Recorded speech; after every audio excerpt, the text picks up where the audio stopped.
그 의료협동조합이 출발하게 된 것은 이제 이런 의사 중심의 어떤 그런 의료 체계에 대한 불만 같은 것들이 소위 주민들이 주체가 되는 그런 그 의료 체계로 바꾸고 싶다라고 하는 그런 것에서 출발을 한 건데요.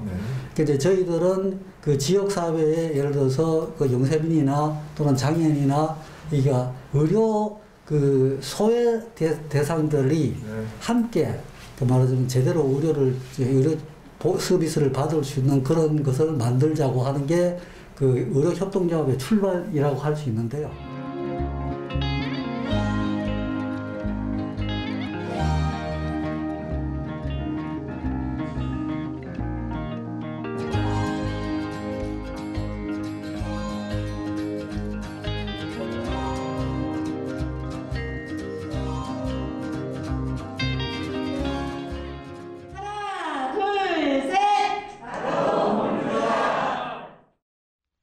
작년 11월 12일 전주 의료복지사회적협동조합 임시총회 현장. 큰 소리로 나도 건물주다를 외치는 조합원들, 무슨 일이 있었을까요? 작년에 그 행안부에서 그 사회적 경제 조직들이 좀 더 안정적으로 활동을 할 수 있도록 그 자산화 사업을 장려하는 그런 그 계획 프로젝트를 했어요. 그래서 저희들이 거기에 응모해서 일단 그 선택이 되었기 때문에 거기에서 우선 그 일부 그 융자를 해주는 것이 발단이 되어서 저희들이 기본적으로 협동조합이 말하자면 전에는 어떻게 은행 같은 데서 융자를 해주는 대상도 아니고 그렇기 때문에 굉장히 어려웠는데 우리 사회 전체가 이제 지금 행안부가 그렇게 한 것도 우리 사회 전체가 이 협동조합이나 사회적 경제에 대해서 많이 인식을 하게 되고 알게 되면서 이렇게 지원을 하게 되어서 그래서 저희들이 힘이 아직도 부족하긴 하지만 행안부 사업을 일단 출발점으로 해서 용기를 내어서 건물을 매입하기로 됐는데요. 행안부나 또는 지역의 그 신협이 이렇게 도와주셔서 이렇게 저희들이 어떤 새로운 건물을 이렇게 확보해서 오게 되었지만 사실은 이제 그거는 대부분의 경우는 그 융자 형태로 저희들이 장기적으로 일단 갚아 나가야 할 거기 때문에 그 저희들이 그거를 근본적으로 해결할 수 있는 것은 조합원들이 많이 늘어나서 출자금을 많이 이렇게 내주시는 건데 지금 그래서 저희들이 출자 증자 운동을 하고 있는데요. 애당초에 그 설정한 목표는 4억이었는데 지금 한 3억 4천 정도 그것도 사실은 많이 이렇게 협력을 해 주신 거죠. 그렇지만 아직도 좀 부족한 그런 상태이기 때문에 이 근본적인 문제 해결을 위해서 시민들께서 많이 참여해 주시고 또 그 출자 운동, 정자 운동에도 많이 참여해 주셨으면 감사하겠습니다. 네.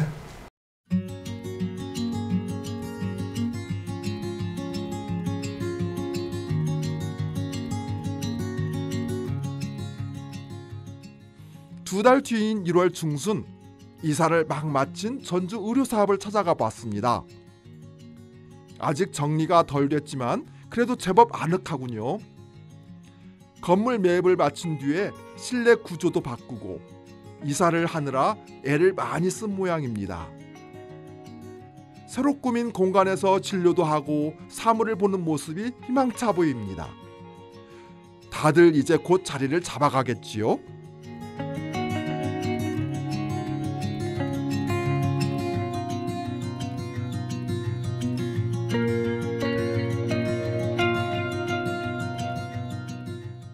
저희가 행안부 지역자산화 사업에 선정된 것이 6월 달이었고요.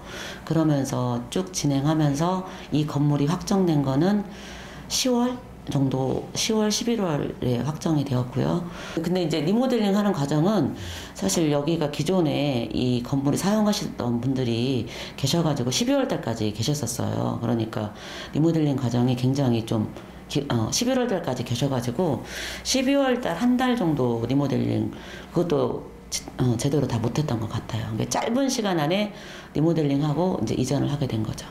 근데 그래도 그 조합원님들이랑 이렇게 함께 힘을 모아주셔가지고 몸으로는 힘들었지만 또 이사하면서 감사한 마음으로 이사를 했던 것 같습니다. 전주 의료사업이 이렇게 힘든 과정을 거쳐 굳이 자체 건물을 가지려고 한 이유는 무엇일까 궁금했습니다. 오래전부터 지역사회에 있는 사회적 경제 조직들하고 이렇게 뿔뿔이 흩어져서 그리고 또 임대로 있으면서 활동을 하다 보니까 이제 그 공간에 대한 안정성이 없잖아요. 예를 들어서 임대료가 상승할 수도 있고 주인이 바뀌게 됐을 때 또 조건이 바뀔 수도 있고 그리고 무엇보다도 우리가 지역 안에서 정말 통합적으로 어떤 서비스들을 제공을 하고 그리고 자원을 연결해가지고 건강한 지역사회를 만들어 가야 되는데 떨어져 있는 것보다 함께 모이면 훨씬 더 상생하면서 시너지 효과가 있지 않겠느냐 이런 논의들이 계속해서 오래전부터 이렇게 이야기하다가 그러시면서 저희 보고 의료사업은 법인이고 건물을 살 수 있지 않겠느냐 그런 기회가 되면 의료사업이 건물을 사게 되면 우리가 함께 모이자 이런 이야기들이 있었거든요. 아하, 그러니까 의료사업뿐만 아니라 자활센터, 자활기업 같은 사회적 경제 조직들이 한데 모여서 협력하는 거점 역할을 해보겠다는 것이군요. 그런데 또 하나 궁금해졌습니다. 의료사업이라는 게 뭘까요? 과연 어떤 일들을 하는 걸까요? 사실은 이게 우리가 목표로 하는 것은 1차 의료를 강화하자라고 하는 건데요. 그러니까 다시 말하면 의원이 있고 중간급의 병원이 있고 대학병원이나 종합병원 이런 것들이 이제 3차 의료기관 이렇게 분류가 되어 있는데 우리나라의 경우에는 1차 의료가 거의 제대로 기능을 못하고 있어요. 이게 사실은 굉장히 심각한 문제가 있는 건데 그거를 다른 말로 하면 주치의 제도하고 관련이 있어요. 그러니까 우리가 지역에 살고 있는 사람들이 지역에 있는 그 의원에 가서 다시 말하면 주치의에게 가서 나의 건강의 문제를 항상 상담하고 나를 잘 아는 사람이 그분은 1차 의료이기 때문에 뭐 모든 병을 다 고치는 그런 명의일 필요는 없어요. 다시 말하면 자기가 봤을 때 이 병은 이 1차 의료기관 차원에서 치료를 할 수 있는지 아니면 큰 병원에 가서 진료를 해야 되는 건지를 판단하고 어디에 가서 어떻게 진료할 건지를 이렇게 안내해 주는 역할을 하는 것이고 또 주치의는 평소에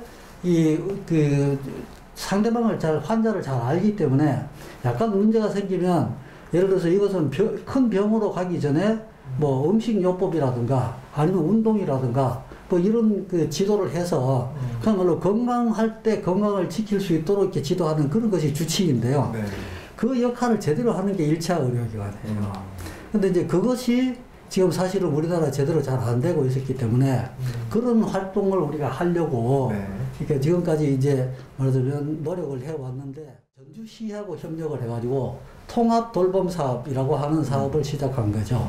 그 전에도 예를 들어서 뭐 장애인 주치의 사업이라든가 이제 여러 가지 형태의 그런 사업들을 저희들이 했는데 그것을 하는 이유가 이게 주치의라고 하는 이름이 붙어 있는 거잖아요. 그게 이제 1차 의료하고 관계가 있는 것이고 이게 그러니까 지자체나 아니면 행안부나 또는 보건복지부하고 이렇게 연계해서 그런 사업들을 저희들이 이제 쭉 해오면서 사실은 주변에 있는 주민들이 거기에 대해서 의료협동조합이 이런 거를 하는 거구나 하는 걸 알게 되고 그래서 조금씩 더 이렇게 인정을 해줄 수 있었다라고 하는 게 이제 저희들로서는 커다란 성과였다 이렇게 생각을 하고 있습니다. 바로 전주형 어르신 통합돌봄. 시청 주민센터와 협력해서 어르신들이 편안한 노후를 보낼 수 있도록 보건의료, 복지돌봄, 주거 서비스를 통합 제공하는 사업의 하나입니다. 장애인 주치의 사업과 건강 리더 양성 프로그램이 그것인데요. 한방 주치의와 건강 리더가 장애인 가정을 방문해서 건강 상태를 살피고 건강 관리를 도와드린답니다. 일단은 만성 질환을 갖고 계신 독거 노인분들 그런 분들을 저희가 이제 방문을 해서 현재 이제 진행 중인 건강 상태도 확인을 하고요.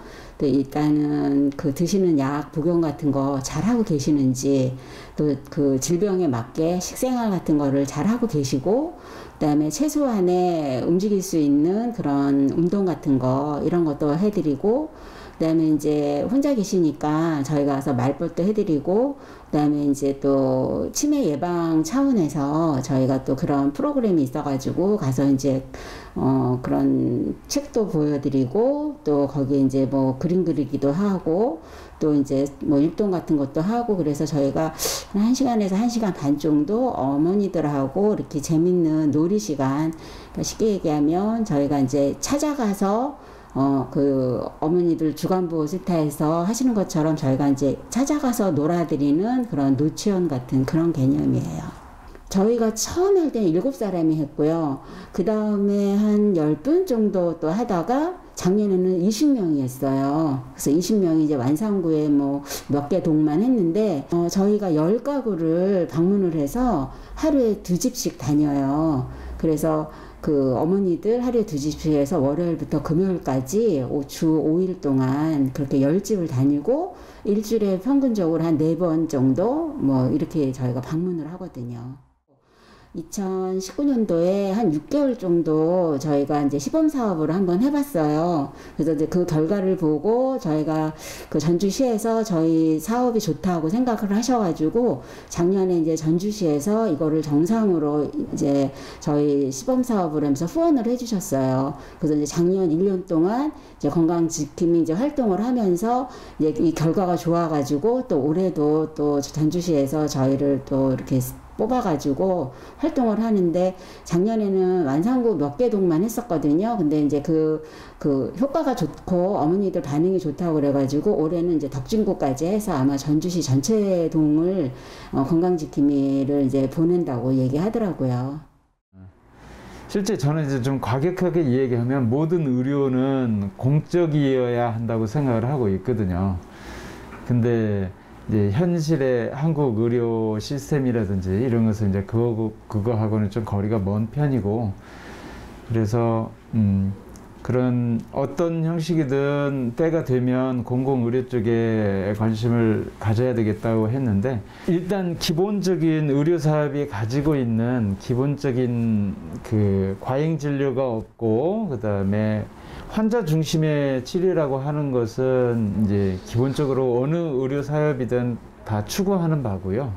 교육 활동에 많은 중심을 두고 있어요. 그러니까 한번 치료하고 그 이제 병 치료에만 집중하는 게 아니라 실제 이 질환이 발생한 원인이나 이런 것을 같이 교육하면서 다시 그 질환이 재발하지 않도록 교육 활동에 많은 부분들을 신경을 쓰고 있습니다. 예를 들면 이제 어깨가 아파서 왔다. 그러면은 어깨를 이제 치료하는 것뿐만 아니라 어깨 근육의 특성이 뭔지, 그래서 어떤 자세와 이런 것으로서 그 어깨가 아픈 것을 방지할 수 있고, 그 다음에 어깨가 아팠을 때 스스로 어떻게 치유할 수 있는지, 그 어깨 운동이라든지 이런 것들을 좀 가르쳐 드리고 있습니다. 건강 지원 활동을 통해 건강한 공동체를 만들어가고자 하는 전주 의료사협은 찾아가는 돌봄 서비스를 위해 노인복지센터도 운영하고 있답니다. 바로 건강한 마을 노인복지센터입니다. 어르신들이 이렇게 생활하시는데 불편함이 많으시잖아요. 몸도 불편하시고 마음적으로도 많이 우울하시고, 또 이제 가족분들이 많이 보살펴 주셔야 되는데 그런 상황이 못 되는 경우가 많이 있어요. 그런 분들을 찾아가서 우리 요양보호사 선생님들이 가서 하루에 뭐 3시간, 4시간 정도 이렇게 돌봄 서비스를 하거든요. 그거를 관리하고 또 대상자 관리하고 선생님들 관리하고 그런 업무를 하고 있습니다. 네. 신체 활동과 일상생활, 나아가 개인 활동과 정서적인 면까지 도와드리는 일이기에 어르신들이 자녀보다 더 의지할 수 있는 역할을 하고 있답니다. 또 지역사회에서 많은 이렇게 복지관하고 이런 데 연계하다 보니까 자원이라든가 이런 거 정보 공유가 좀 잘 돼서 그 자원 연계 같은 거를 많이 해드리려고 하고, 또 어르신들이 이제 문제가 생겼을 때 이렇게 우리 선생님 선에서 케어가 안 될 경우가 많아요. 그러니까 또 이렇게 문제들이 또 대상자분들이 또 숙자분 같은 경우는 여러 가지 그 가족분들의 도움이 전혀 안 되기 때문에 혼자 이렇게 거의 뭐 생활을 그러니까 가족들의 도움이 전혀 지직체계가 없다고 봐야 되죠. 근데 연세도 많으시다 보니까 그런 부분에서 좀 우리 선생님이 좀 난감하실 때가 있어요. 어느 부분까지 해야 되나. 대부분 어르신들께서 이제 가보면은 이제 느끼는 거 있죠. 예, 오가는 감정이라든가 이런 것들을 이제 우리 선생님은 뭐 가서 뭐 3시간 정도 하지만 실질적으로 자녀 이상의 그런 역할들을 하고 계시는구나 되게 많이 의지를 하시거든요. 그러니까 선생님들이 이렇게 어르신들하고 유대감이라든가 신뢰를 쌓고 이렇게 가족보다 내 자녀보다 더 의지하고 그런 거 모습 볼 때 하여튼 우리 선생님에 대한 그러니까 자긍감 하여튼 감사드리고 우리 선생님들이 그렇게 열심히 해주시기 때문에 이렇게 건강한 마을 노인복지센터가 이렇게 지금까지 유지되지 않았나 그런 생각이 들어요. 지역사회의 건강지킴이를 자부하며 20년을 달려온 전주 의료사협. 한의원과 치과 운영뿐만 아니라 노인복지센터를 통한 돌봄 서비스, 나아가 건강주치의와 건강지킴이가 활동하는 전주형 어르신 통합 돌봄 사업을 펼치고 있습니다. 아울러 주민들의 건강 증진을 돕는 건강실천단, 길 따라 걷는 모임, 태극권 같은 소모임 활동을 통해 지역 주민들 모두가 건강하게 사는 건강한 마을을 만들어가고 있습니다. 전주 의료사업의 이러한 활동에는 건강한 마을 만들기에 꾸준히 동참해온 1,600여 조합원들의 정성과 노력이 있었답니다. 처음에 의료사업을 안 것은 지인이 여기 의료생협일 때 그때 활동을 하고 있었고요. 그 권유에 의해서 이제 가입을 해가지고 의료사업에 이제 활동을 시작하게 된 거죠. 한 10년 정도 된 것 같아요. 처음에는 이런 우리 의료 공동체 이런 의미도 몰랐고 그걸 내가 왜 해야 되는지 그런 생각도 없었고 그냥 단순히 지인이 하니까 지인이 권유하니까 동참한다 이런 생각이었었죠. 전주 의료사역 같은 경우 이제 건강과 나눔의 공동체로서 지금 제 역할을 해가고 있거든요. 그리고 저희가 이제 평화동에 이 본 거주지를 두고 우리 의료사업이 활동을 하고 있는데 함께 성장할 수 있고 함께 이제 건강을 이야기하면서 함께 성장할 수 있다. 그리고 이렇게 지역사회에서 의료를 갖다가 내가 찾아가는 것이 아니라 어쩌면 이 장애인 부분을 방문한다든가 혼자 사시는 분들, 거동이 힘드신 분들을 찾아가는 이 서비스가 꼭 필요한 시기구나. 그리고 그것을 함께 이루어가야 되겠구나. 이제 그런 생각들을 하게 된 거예요. 2001년 전북의료생협연구회를 시초로 20년 역사를 쓰고 있는 전주 의료사협. 지역 주민들이 힘을 모아 협동조합을 만들고 의료기관을 운영하며 의료 서비스 민주화와 건강에 살 권리를 스스로 확보하자는 건강한 마을을 여는 사람들의 꿈이 이루어지기를 바랍니다. 한 10여 년 정도를 의료사역과 함께 움직이다 보니까 우여곡절이 굉장히 많았던 것도 옆에서 지켜봤었고 정말 그 재정적으로 힘들었던 부분 그 힘든 부분을 굴곡을 다 헤쳐나가고 여기저기 옮겨지기도 하고 헤쳐나가면서 지금 이 건물에 이렇게 들어와서 있는데요. 정말 좀 감격스러운 부분이고 이렇게 성장하는 데 있어서는 보면 저 같은 조합원이라든가 우리 이제 지역사회에 이미 좀 리더로 또 활동하시는 우리 그 이사님들의 협조도 있었고 우리 이제 고선미 전무님의 노력도 있었고 든든하게 우리 버팀목이 되어지는 게 이사장님의 그 부분도 있고 여러 가지가 시너지가 이제 합체돼 가지고 여기까지 올 수 있었다고 생각합니다. 저는 생각에 전주 시민들이 이게 평화동에 전주 의료 사협이라는 것이 있다는 걸 알기만 하면 다 오실 거라고 생각을 했는데 그게 생각하고 좀 다르더라고요. 그래서 이거를 들으신 모든 저 시민들께서는 정말 전주 지역이 안심하고 나이 들 수 있는 그런 살기 좋은 전주 그런 지역을 만들기 위해서는 전주 시민들이 열심히 참여를 해주시는 것이 가장 빠른 길이라고 생각합니다.